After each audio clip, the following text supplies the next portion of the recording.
आपका T3 T4 का level जो है वो ज़्यादा है तो आपका वेट भी ज़्यादा है, तो आपने T3 और T4 लेवल जो है वो नीचे लेकर आना है ताकि हमारा वेट भी नीचे आए।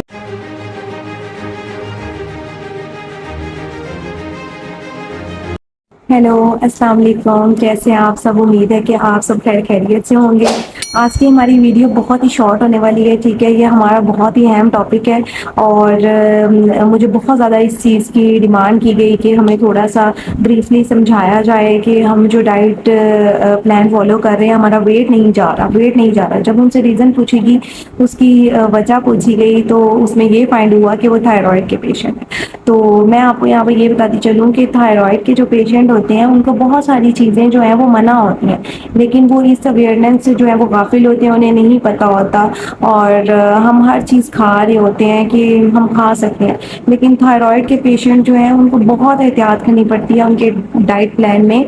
तो आप में से जितने भी लोग जो है वो कोई डाइट प्लान जो है वो फॉलो कर रहे हैं, तो अपने डाइट को देखें कि आपको कौन कौन सी चीज़ें जो है वो मना है, क्योंकि थायरॉइड के पेशेंट्स को बहुत ही बैलेंस डाइट जो है वो रखनी होती है, बहुत ही छोटी-छोटी चीज़ का ख़्याल रखना होता है। अगर तो वो उस चीज़ को फ़ॉलो नहीं करते, तो उनका वेट नहीं जाता, उल्टा जो है वो बढ़ता है। तो क्योंकि थायरॉइड जो है वो हमारे गले में एक बटरफ्लाई की तरह का स्केच होता है, उसमें से T3 T4 का हार्मोन निकलता है।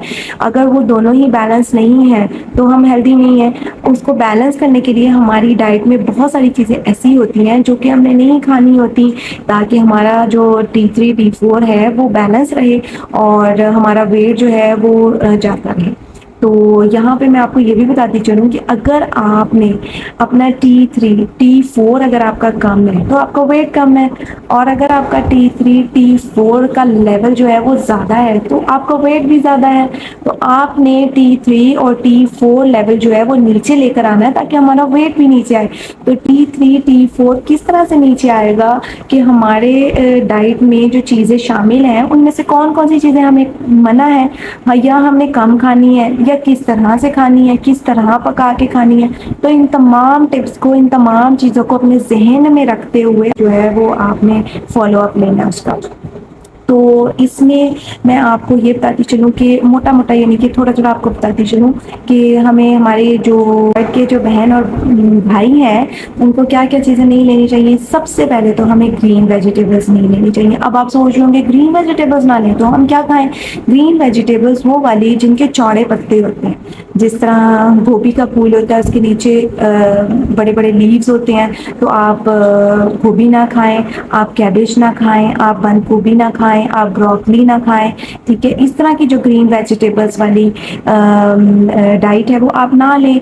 और उसी के साथ अब ये तो होगी ग्रीन वेजिटेबल्स, और अगर आपने लेनी है तो कम क्वांटिटी में लें, और कम क्वांटिटी में भी लें तो उसे अच्छी तरह से पका के फिर आपने खाना, उसे आपने स्टफ़ किया हुआ नहीं खाना। जिस तरह हम रोल खा रहे होते हैं, समोसा खा रहे होते हैं, और या हम पराठों के अंदर मूली का पराठा या गोभी का पराठा खा रहे होते हैं, आप इस तरह स्टफ़ करके मत खाएँ, उनको अच्छी तरह पका कर खाएँ, ताकि उनके अंदर जिस चीज़ को हम ख़त्म करना चाह रहे हैं, जिस लेवल को, वो ख़त्म हो जाए और हमारे T3 T4 को ज़्यादा इफ़ेक्ट ना हो।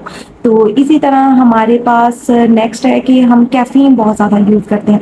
थायरॉइड के पेशेंट्स को नहीं पता होता उन्होंने किस लेवल की मतलब कि थायरॉइड के पेशेंट्स को नहीं पता चलता कि उन्होंने कैफ़ीन कितनी यूज़ करनी है। हम चाय तो छोड़ते नहीं हैं, हम कॉफ़ी तो छोड़ते नहीं, और वैसे भी हमारी जो डाइट्स होती हैं उनमें मोस्टली जो है हम कॉफ़ी जो है उसका इंटेक करते हैं, ब्लैक कॉफ़ी, कि ब्लैक कॉफ़ी डाइट करते हैं कि उससे हमारा वेट कम हो जाए। तो मेरे जो बहन भाई थायरॉइड के पेशेंट हैं वो कुछ अर्सा जो है ब्लैक कॉफ़ी को अवॉइड करें, और अगर ब्लैक कॉफ़ी फिर भी वो नहीं छोड़ सकते तो निहार पेट जो है उसे लेना जो है वो बंद कर दें, और 1 कप जो है वो आप पर डे जो वो ले सकते हैं, ठीक है? और इसी तरह चाय पीने के बहुत शौकीन होते हैं, और थायरॉइड के पेशेंट्स जो हैं वो चाय उसमें भी कैफ़ीन होती है, तो आप चाय को भी अवॉइड करें, थोड़ा ले लें लेकिन ज़्यादा जो उसका इस्तेमाल है वो ना करें। इसी तरह हमारे पास जो बीन्स हैं, जिस तरह सफ़ेद चना होता है, वो थायरॉइड के पेशेंट जो है उसको अवॉइड करें। इसी तरह और भी बीन्स हैं, आप गूगल पे सर्च करें, आपको मिल जाएंगे जो जो आपको नहीं खानी, या अगर खानी है तो कम क्वांटिटी में खाएं। और हमारे पास चावल है वो हम खा सकते हैं। इसी तरह जो रोटी की बात आती है, हम रोटी में हम कोई भी रोटी खा रहे होते हैं, किसी भी आटे की रोटी खा रहे होते हैं, कोशिश करें थायराइड के जो पेशेंट्स हैं वो मल्टीग्रेन का जो आटा है वो यूज़ करें, या जो हमारे घर में सादा गंदम का आटा होता है उसकी रोटी खा सकते हैं, उसको कहते हैं, वो आप खा सकते हैं जो घर में बनती है। और क्योंकि दूसरा जो आटा होता है फाइन आटा होता है जिनमें ग्रेन्स नहीं होते, वो आपको नहीं लेना चाहिए। उससे T3 और T4 का जो लेवल है वो बढ़ जाता है। तो आप ये छोटी-छोटी जो एहतियात है ये अपनी डाइट को लेने से पहले इसको सर्च करें, इसको देखें, अपना डाइट चार्ट बनाएँ। आपको अगर मुझसे कंसर्न करना है तो आप मुझे कमेंट बॉक्स में बताएँ। आप मुझसे पूछ सकते हैं, नहीं तो आपका कोई डॉक्टर है, आपका खुद का डॉक्टर है, न्यूट्रिशनल स्पेशलिस्ट है, आप उनसे कंसर्न कर सकते हैं, उनसे डाइट चार्ट जो है वो आप अपना बनवा सकते हैं, ठीक है। और डाइट चार्ट को फॉलो करते हुए और अपना थायराइड का लेवल जो है उसको फॉलो करते हुए आप जो अपना डाइट है उसको फॉलो करें ताकि आपका वेट जो है वो कम हो। इस चीज़ को अपने जहन में रखना है। होपफुली आपको जो है इस बात की समझ आ गई होगी कि थायराइड के पेशेंट्स जो हैं उन्होंने किस तरह से अपने डाइट चार्ट को फॉलो करना है और किन इंस्ट्रक्शंस को जो है वो फॉलो करना है ताकि उनका वेट जो है वो जल्दी से कम हो, ठीक है। उम्मीद है कि आपको आज की वीडियो पसंद आई होगी। अपनी दुआओं में अपनी बहन को याद रखें। ओके, अल्लाह हाफिज़।